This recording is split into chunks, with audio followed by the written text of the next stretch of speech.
Since becoming Africa's newest country in 2011, South Sudan has remained locked in a land dispute with Sudan over the Abyei region. Now there's an unofficial referendum underway asking the people to which country they wish to belong.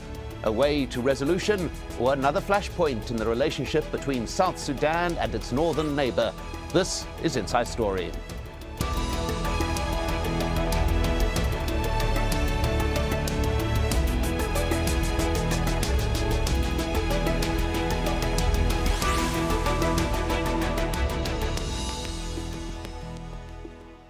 Hello and welcome to the programme. I'm Mike Hanna. People in the Abyei region are holding an unofficial referendum to decide which country they belong to, Sudan or South Sudan. Abyei is on the disputed border between the two countries. The area covers over 10,000 square kilometres of farmland, desert and oil fields. The move is likely to increase tensions between the two countries. The vote is organised by the Abyei Referendum Committee and has repeatedly been stalled in the past. It was first supposed to take place in January 2011. Abyei's future was a critical feature of the 2005 peace deal that was signed between the Sudanese government and rebels that ended the civil war and led the way to South Sudan's independence. But this referendum is not backed by either government, nor is it recognized by the international community. The oil-rich Abyei region has been a source of conflict for nearly 50 years. The people of Abyei were promised a referendum after the end of the first civil war, but they would live through a second civil war still without a settlement.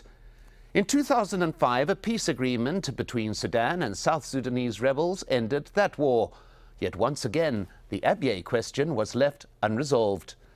And in 2011, Abyei was meant to vote on whether to be part of Sudan or South Sudan, the same day that Juba voted overwhelmingly to split from the north. But the referendum never happened. The Abyei region is split between two different groups with different loyalties. It's home to the Dinka tribe, who have strong ethnic, cultural and linguistic ties to the Dinka of South Sudan. The Mizrahi are a nomadic Arab tribe with links to the north.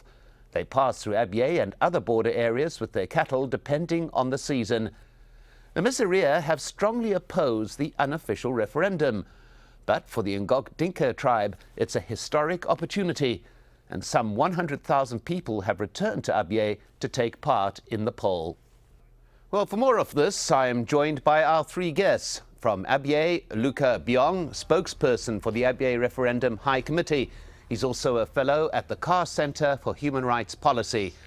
From London, John Ryle, director of the Rift Valley Institute and an anthropologist specialising in Sudan. And here in Doha, Waleed Madibo, Sudan Affairs Analyst and the founder and chairman of the Governance Bureau, a Sudanese NGO. Welcome to you all. Let's begin with Luka Biong. It's one thing to organise this voting process, another thing to implement the result. Do you think you will be able to, or is this more of a symbolic process? Yeah, thank you very much. I think you might have seen the determination of the people of Abyei through their own referendum. I think seeing the lining up and the way the people of Abyei organized this referendum in a civilized manner, in an orderly manner by the people themselves, is a reflection of the strengths of these communities in terms of the traditional values, in terms of the organizational strengths, despite the impact of war. I think it's quite a credible exercise to have people organizing such a referendum in such a highly organized form. I think we should recognize that the feeling and the determination of the people of Abyei by the fact that they express their views and air out the long history of disappointment, and for them to express it is a big achievement for the people of Abyei. It's also very important to recognize these people have such strengths that not only in organizing the referendum, but even managing their own affairs. I think we know, although the international community may have different views, I think the peace-loving countries and the peace-loving people should recognize the fact that the people of Abyei are exercising this right that has been accepted by the international community, by the African Union, by the international community. And what they're doing today is not a wrong thing that they're doing. They're doing what has been said to them. They did not choose the October. It was chosen by the African Union. They didn't do that one. It's something that they're creating by themselves. I think it's very important morally, it will be difficult for any country to reject the outcome of the result of the people's choice. Well, let's go to Waleed Madibo, if I may interrupt you just for a moment, Luka. Let's go to Waleed Madibo on that particular issue. Do you think that this referendum is valid? I would want to start by saying that we're very clearly seeing a failure on both Sudan and South Sudan to establish a viable institution of governance that would link the localities with the regional politics and the national politics.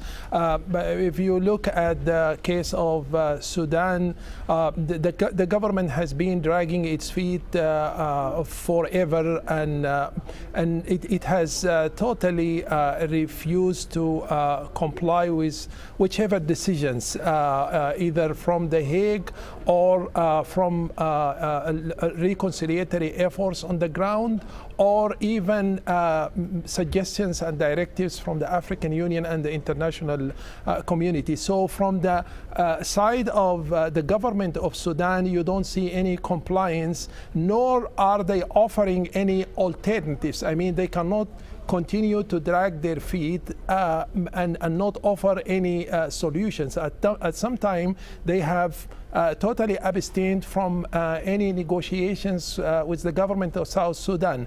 Now, if you look at the government of South Sudan, I mean, elites like Edward Lino, Denka Lor, or even my friend here, Luka Biong, have been accused of using the issue of Abyei to gain leverage, over the central government in Juba, in South Sudan. And while Garang may have been able to accommodate the fractures and tensions within the elites of Southern Sudan, it seems that Salva Kiir is totally impatient, and he is completely unwilling to jeopardize the whole peace process, because he feels that as fragile as it is now, it can be sustained using diplomatic and political proceedings. Well, if I may, let's just go on to John Ryle to deal with this particular issue of the relevance of this referendum,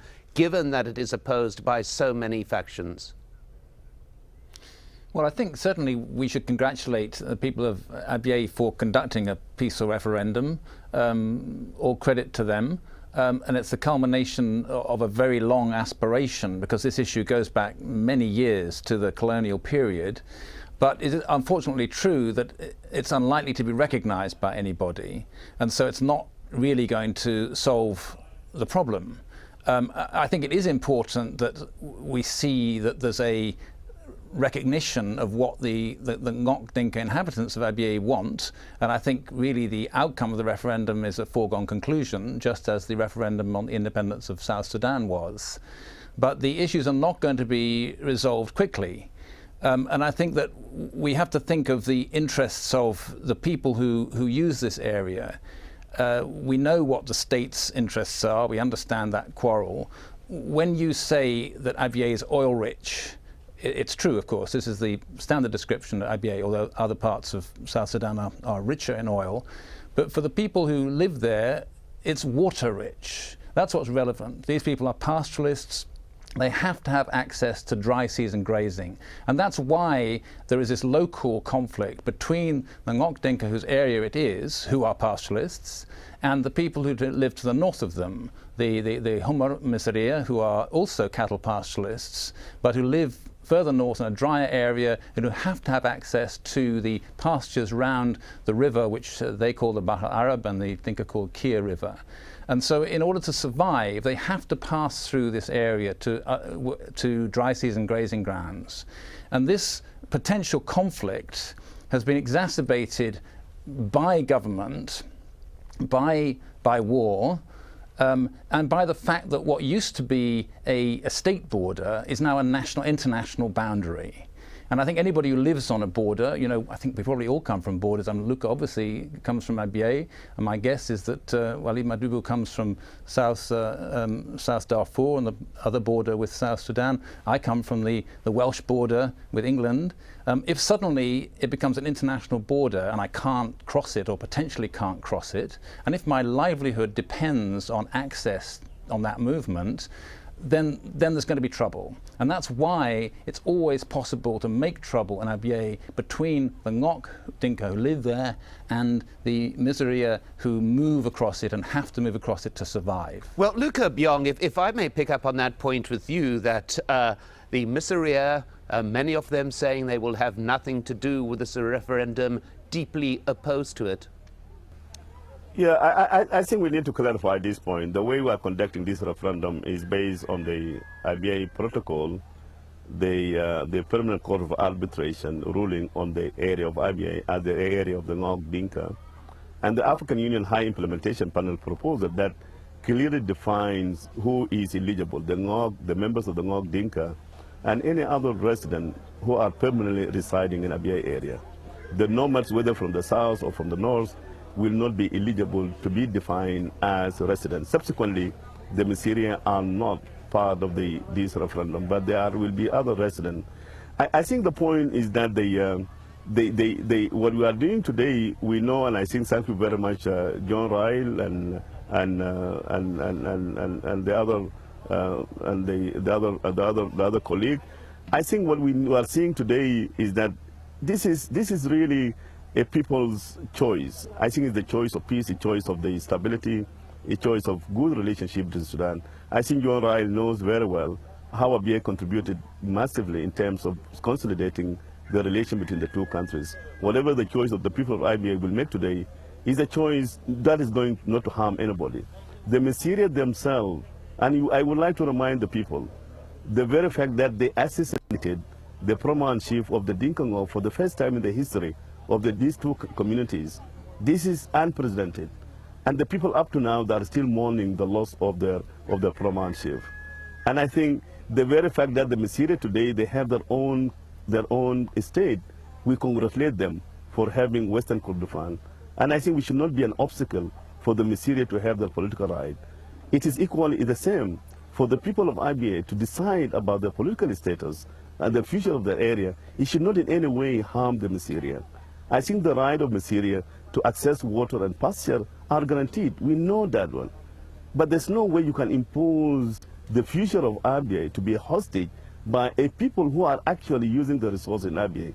Nor will we not accept, and as my colleague said, the Madibo, that the Sudan government is benefiting from the status quo by actually scooping all the oil in Abyei area. The Miseria themselves are not benefiting, nor the Dinka Ngok of Abyei are not benefiting from this oil revenue. Well, I would like to go, if I may, Luka, I would just like to go to Waleed Madibo on a point that he did bring up a little bit earlier, but I think that we need to discuss a little bit further.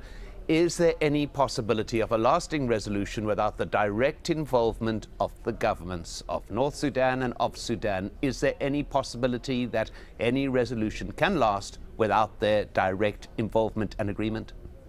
Actually, I would want, rather than looking at it from a top-down trickle approach, I would want to approach it from bottom up. I would actually say, is there any way that social and political coexistence can happen without the involvement of the local communities? And then if the local communities are involved in a democratic consultative session, then we might be able to take it to an upper level, which is the level of the state authority, and then the highest level, which is the level of the government of Sudan and South Sudan. But I would want to just make a distinction between procedural and substantive issues.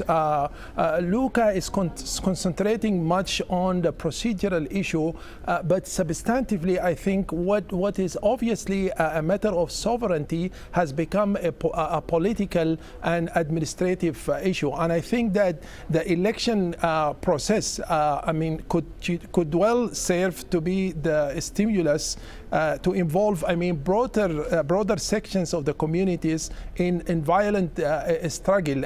Again, there are idea brokers, there are politicians who capitalize on the misery of these communities, and this has been happening for almost 70 to 80 years. So we should not assume that these communities don't have any brokers who may work hardly at violating the process of the elections and even accepting the outcome of that. Well, if I may, Waleed, I want to go to John Ryle on a point that you brought up there, the importance, as you see it, of processes happening from the bottom up rather than from the top down. Your view of that, John Ryle? Well, I think, yes, that's a good idea, but it's very hard to separate them now because this has been such a contentious issue for so long. It's been so politicized. There are so many interests sort of operating that I don't think you can really completely separate these issues. However, I think it's worth noting that all over Sudan and South Sudan, you have rivalry between pastoralist communities and sometimes between pastoralist communities and sedentary communities. And there are means of cooperation as well as conflict, even on the same border. I mean, even just slightly to the west, along the same border, the same river, you've got other groups of Bagara, Arab cattle, transhumant pastoralists, and other groups of Dinka who have had conflict in the past but are now cooperating. In Abyei, it's been so politicized for so long, and because of the special status of Abyei actually having been part of the north, despite, as you explained, being ethnically and culturally more akin to the contiguous areas of the south. But even in Abyei, it's worth remembering that the very reason for that is actually because, among other things, of the friendship and cooperation between the paramount chief of the Ngok Dinka in the colonial time, Deng Majuk, and Babu Nimir, who was the head of the Miseria, the Nazir of the Miseria at the same time. And at that point, these were two people living continuously, sharing seasonal grazing grounds, who actually managed to work out a modus vivendi between them. These things are nearly always messed up by government. On that note, Ryle, I think it's worth mentioning that Abyei case, was litigated on political rather than legal grounds, and I think that the adverse effects of such a decision, regardless of what people think about the decision itself, I think the adverse effects, we were at least hoping that those adverse effects could have been hampered by the involvement of social and cultural mechanism. I see Luka very optimistic, and I hope I could share that optimism with him. But if you look at the chronology of events, I think no progress towards a long-term solution, apart from demanding the Miseria not to go south carrying their weapons. I don't see any progress has been made. I mean, if you start from the 2005, from the time let's if I may, Waleed, let's just take a look at that chronology that you mentioned there. Abyei has always been disputed, and that's led to violent confrontations in the past, as we've heard. And the referendum is not likely to solve the problem that's gone on for more than 60 years. The 2004 protocol on the resolution of the Abyei conflict gave it a special administrative status, which means right now it belongs to neither Sudan nor South Sudan. As we've heard, it was always plagued by violence, something that could continue. And there are UN forces there already. But greater international involvement could also be an option in resolving the Abyei issue. Well, let's go on to that issue of international involvement and speak to Luka Biong about this particular point. Is it possible, do you think, that international mediators can do more. We've got the situation now where the African Union refuses to recognize this referendum. The United Nations does not recognize it. Is there a greater role to play for these outside forces, do you believe? I think if you look at the Comprehensive Peace Agreement, the protocol on Abyei that was signed in May 2004, it has encompassed all those things. I think it focused on the need of reconciliation between the two communities. It has focused also the access of all the nomadic tribes, including the Syria, to the water and pasture, to the livestock and cattle in the Abyei area. But indeed, the Comprehensive Peace Agreement provided for the Abyei, that is the referendum to be conducted. I think we should not miss the point, the fact that the Comprehensive Peace Agreement, in specific on Abyei, was very comprehensive. I agree with you. What would the international community do? I am here in Abyei. Thousands of people are returning back home. Even on the humanitarian side, it is only the United Nations, the United States, the United USAID, is the one providing assistance through IOM. Thousands of people are coming. International community doing nothing, very limited engagement. Even the UK, the DFID, any other organization that are doing nothing in this Abyei area. It is only the United Nations. And also the World Food Program having a very limited engagement with the people of Abyei here. Even moral, humanitarian, moral obligation of the international community that are doing little in Abyei as we talk today. Well, I think what we are seeing also, the choice of the people of Abyei, just let me finish this one. I think it is very important. It is going to be that the people of Abyei say their voice has to be heard. And especially for the two countries, for the two presidents, now the result will tell them the reality of Abyei, and it will provide them opportunity for them to look realistically how best to overcome the final status of Abyei. Well, very quickly, John Ryle, if I may go to you very quickly and pick up on this particular point. This referendum taking place at the moment, this process, can it serve in bringing pressure to bear on the international community to take a greater and stronger action in this region, which has been ignored for so long? Well, I'm not sure it's fair to say it's been ignored for so long. I think people have tried and failed, really, and they've failed because of the endless delaying tactics of the government of Sudan. We must also remember that both nationally and internationally, this is a context where, not very far from Abyei, there's a civil war going on. I mean, West Kordofan, formerly South Kordofan, the Nuba Mountains, Blue Nile, these two other bordering states, there's really quite a vicious war going on, an internal war in North Sudan. And Darfur, of course, the war continues. So we are talking about a government in Khartoum which in some ways is not exactly beleaguered, but suffering multiple crises, of which Abyei is only one, and South Sudan as well. So that Abyei kind of risks becoming just one among these. Obviously it has a special status, it has a special history. We should be glad that there's no armed conflict in Abyei at the moment, despite, as Luka mentioned, the death of the paramount chief of the NGOK not so long ago at the hands of Jazeera. I fear this may be good for the sort of esprit de corps of NGOK Dinka and Abyei, but I'm not sure it's going to advance the cause very far internationally, except that by providing some sort of evidence, which nobody really doubts, that the NGOK inhabitants of Abyei do want to be part of South Sudan. Well, Waleed Madibo, very quickly, your view on this, on whether the international community could be doing more to solve what is an increasingly and has been an intractable problem? I think along with the effective international support for negotiation, both governments, both in the south of Sudan and Sudan, they need to be coerced to move more into demilitarization of politics, broad-based democratic transformation, engagement of stakeholders, and I think without that we won't be able to achieve anything, because neither governments are credible.